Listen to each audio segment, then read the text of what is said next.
Okay, class. So today we're gonna be doing our math lesson today.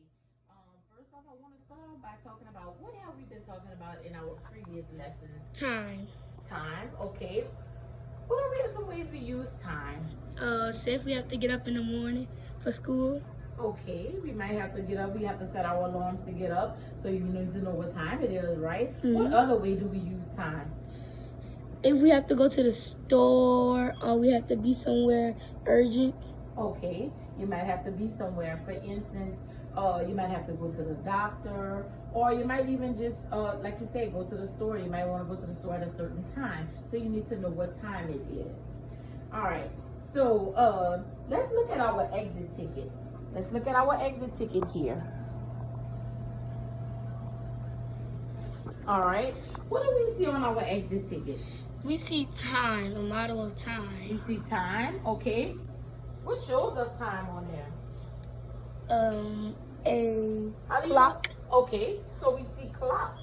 All right, so I want you and your partner to discuss with each other. What do you think our objective, what are we going to be doing here today? What do you think we're going to be doing? So you and your partner take some time to talk about that. We might go ahead and talk about time and like digital clocks and stuff. And digital clocks and like the big circle clocks and stuff. Okay, all right. So anybody want to share? Okay, what do you think we're gonna do, Zaya?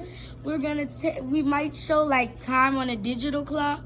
Okay, we might talk about time on a digital clock, or what time on a circle clock, or how like all right, so you see circle clocks here. Okay. All right, so let's look at our objective. Let's talk about our objective now.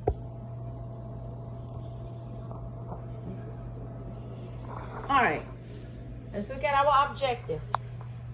All right, I want you to echo read after me. All right, today I can tell and write time to the half hour using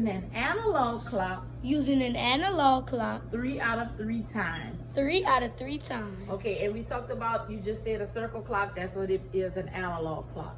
All right, so you're doing that so that you can tell and write time in hours and half hours using analog and digital clocks. All right, echo read, I know I've got it when.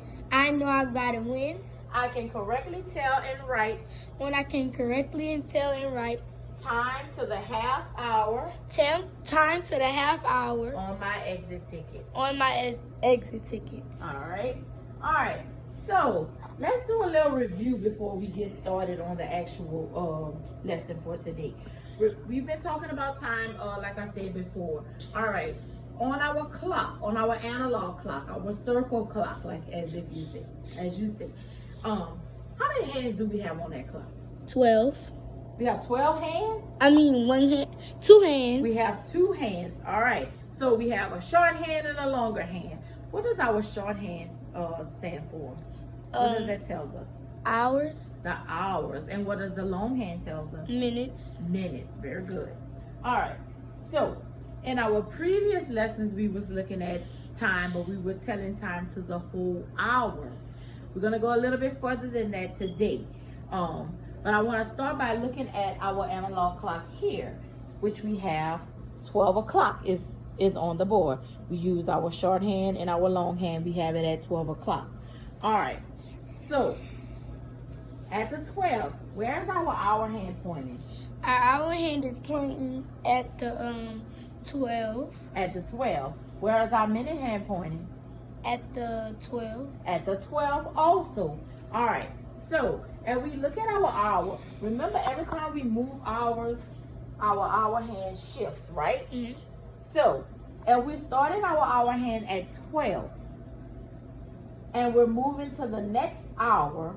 Our hour hand is going to shift as it's going around. It's going to shift between the 12 and the 1. Okay? Mm-hmm. All right. Once a whole hour passes, our hour hand lines up straight with the 1 instead of the 12.